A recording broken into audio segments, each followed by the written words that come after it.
उद्धवजी येतात ना, विधिमंडळात उद्धवजी येतात. मला असं वाटतं या 11 आणि 12 तारखेला विधिमंडळाच्या अधिवेशनाला उद्धवजी उपस्थित राहणार आहे. 11 आणि 12ला तुम्ही इनमिन 4-5 दिवसाचं घेता, डिक्लेअर करता 15 दिवसाचं आणि घेता 5 दिवसाचं. तुम्हाला गुंडाळण्याशीच घेणं असतं, करण्याशी काहीच नसतं इंटरेस्ट.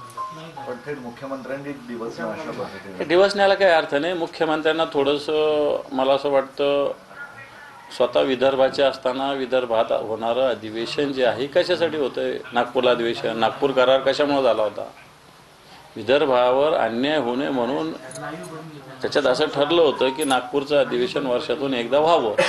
ते का 4 दिवसाचं व्हावं? शेकडो कोटी रुपये खर्च करायचे आणि 4 दिवसाचं 5 दिवसाचं अधिवेशन करायचं. पहिल्या दिवसाचं तर अधिवेशन तर श्रद्धांजली आदरांजली बिल ठेवण्यातच जात असतो. उरले 5 दिवस म्हणजे 5 दिवसाचं अधिवेशन घेत आहे नागपूरला. खरं तर तुम्हाला जनतेचे प्रश्न विरोधकांनी मांडू नये अशीच तुमची इच्छा आहे आणि म्हणून तुम्ही अधिवेशन कसं गुंडाळता येईल, कसं कमी करता येईल असा प्रयत्न करता. मध्यंतरी भास्कर जाधव आणि राणे कुटुंबियात काय झालं होतं सगळ्यांना माहिती आहे. त्यात आता भास्कर जाधव यांनी आपल्याला माफ करावं अशी माझी इच्छा असल्याची प्रांजळ कबुली निलेश राणे यांनी दिली.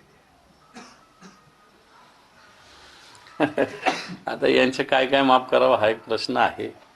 काय काय झालेलं मागच्या काळात सगळ्या कोकणाला माहिती आहे, महाराष्ट्राला माहिती आहे. आणि आता अशी कबुली देऊन जो बूंद से गए वो जो हौद से गए वो बूंद से नहीं आते रहती. कबूतर खात्यावरला पुन्हा एकदा वातावरण तापलं आहे. त्यांचे तेच गेल्या वेळेसचे गुरु कबुतरांवरनं आता पुन्हा आक्रमक झाले. कबुतरांवर कुठलेही आजार होत नाही. आजपासून प्रत्येक टॉवरमध्ये जाणार आणि प्रत्येक वार्डात जसे गौरक्षक आहेत तशी कबूतर रक्षकही तयार करणार म्हणतात. काही हरकत नाही ना.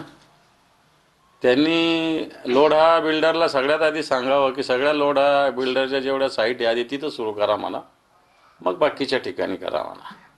आधी लोढा जे आहेत ना त्यांच्या मोठ्या पद्धतीनं मुंबईमध्ये मोठे मोठे टावर्स आहे, सगळ्यात आधी तिथं सुरू करा म्हणा त्यांना. शेतकऱ्यांना अजूनही 30% शेतकऱ्यांना अतिवृष्टीची मदत मिळाली नाही असं पुढे आलेलं आहे. अधिवेशनाचा पहिला दिवस आहे. 30% नाही, जी शेतकऱ्यांना मदत मिळाली, जी जाहीर केली याच्यापेक्षा अतिशय तुटपुंजी मदत आहे. सरकारने 31,800 कोटीचं पॅकेज जाहीर केलेलं आहे. 31,800 कोटी कोणाला दिले दाखवावं.